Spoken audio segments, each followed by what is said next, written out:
Everyone, welcome back to OpenSoft AI. आज हम एक बहुत ही इंपॉर्टेंट टॉपिक के ऊपर डिस्कस करने वाले हैं और पूरा जो टॉपिक है वो अर्निंग से रिलेटेड टॉपिक है। टॉपिक का नाम होने वाला है how to play to earn games actually work, यानी कि हम किस तरीके से गेम से पैसे को अर्न कर सकें और फ्यूचर के लिए हमारे पैसे को गेम्स के अंदर इन्वेस्ट कर सकें। लेकिन एक इंटरेस्टिंग सा क्वेश्चन है। अब आप लोग सोचेंगे कि ऐसा क्या क्वेश्चन है, तो वो क्वेश्चन ये है कि गेम्स कंपनी किस तरीके से पैसे को अर्न करती है, और दूसरा क्वेश्चन ये होने वाला है कि प्ले टू अर्न के बैकएंड सिस्टम किस तरीके से काम करते हैं। तो आज के वीडियो में हम यही सब देखेंगे कि एडमिन या गेम डेवलपर के पर्सपेक्टिव से play to earn games actually कैसे वर्क करता है। कोई गेम बनाने के लिए कंपनी कुछ तो करती होगी, लेकिन वो क्या करती है। अब देखो, एक प्ले टू अर्न गेम बनाने के लिए कंपनी को 3 मेन सिस्टम बनाने पड़ते हैं।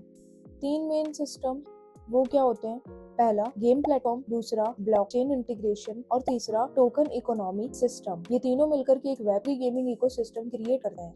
अब सिस्टम तो देख लिए, लेकिन play to earn gaming run कहाँ करते हैं? Play to earn games blockchain network पे रन करते हैं। पॉपुलर नेटवर्क्स जो कि ब्लॉकचेन के लिए हम यूज करते हैं वो क्या क्या है? अब blockchain network, Ethereum, polygon, BNB chain. अब एक क्वेश्चन है, रोल क्या है? किसका? मेरा? नहीं, ब्लॉकचेन का क्या रोल है गेम्स अर्निंग में?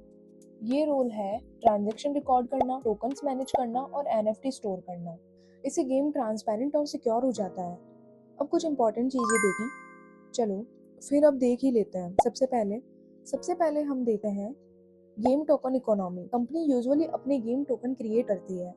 अब गेम टोकन इकोनॉमी क्या है? कुछ नहीं होता है, सिर्फ एक गेम टोकन, गेम कॉइन होता है, जैसे हम नॉर्मल गेम में अपने अर्न करते हैं। अब टोकन का यूज कहाँ होता है? अर्निंग के बिहार पे यार। इनका यूज होता है entry fees, player rewards, NFT purchases, market places transaction. Company token supply को कंट्रोल करती है ताकि गेम्स इकोनॉमी स्टेबल रहे। अब दूसरी इम्पोर्टेंट चीज देखते हैं। सारी बातें इम्पोर्टेंट ही होती है यार, चलो फिर देखें। NFT asceticism. अब पूछ लो यही यार कि ये क्या होता है, कुछ और पूछना था क्या? उसे छोड़ो, पहले इसे सीख लो। प्ले टू अर्न गेम्स में एनएफटी एसेट्स इंपॉर्टेंट होते हैं। सारा कुछ इंपॉर्टेंट ही होता है सिवाय मेरे। अब होती तो तुम अब तक सब्सक्राइब तो कर ही लेते, एटलीस्ट लाइक तो कर ही सकते थे ना। इतनी इंपॉर्टेंट बातें बताई है मैंने। एक और सुनो, गेम डेवलपमेंट इंडिया में नहीं हो सका है क्योंकि ये इलीगल है। आओ अब उसे तो देख लेते हैं। एग्जाम्पल उसे कैरेक्टर, वेपन, स्किन और वर्चुअल लैंड, ये एनएफटी एसेट्स के एग्जाम्पल्स हैं। आओ डिटेल्स में समझाऊं। एक गेम का अपन एग्जांपल लेते हैं, एक्साइन इन्फिनिटी गेम है ये। इस गेम में कैरेक्टर्स एनएफटीज होते हैं जो कि प्लेयर्स बाय और सेल कर सकते हैं। अब कंपनी का रोल क्या है? कंपनी एनएफटी मार्केट प्लेसेस से रिवेन्यू जनरेट करती है। पता चल गया, चलो फिर नेक्स्ट देख।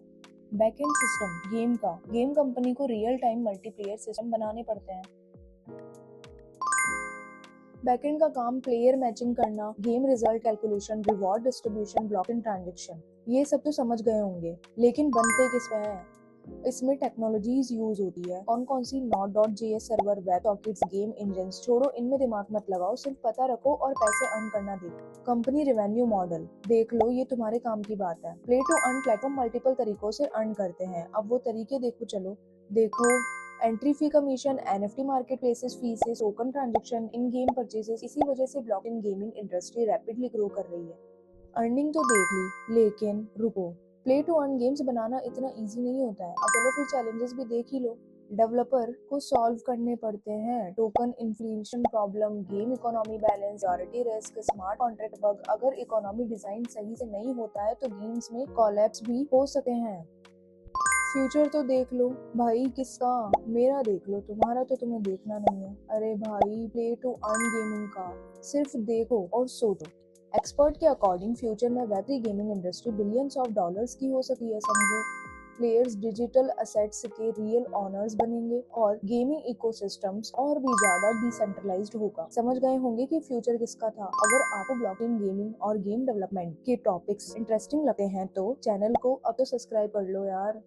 Like, comment, shares. चलो अब बाय, मिलते हैं नेक्स्ट। के लिए कमेंट जरूर कर देना।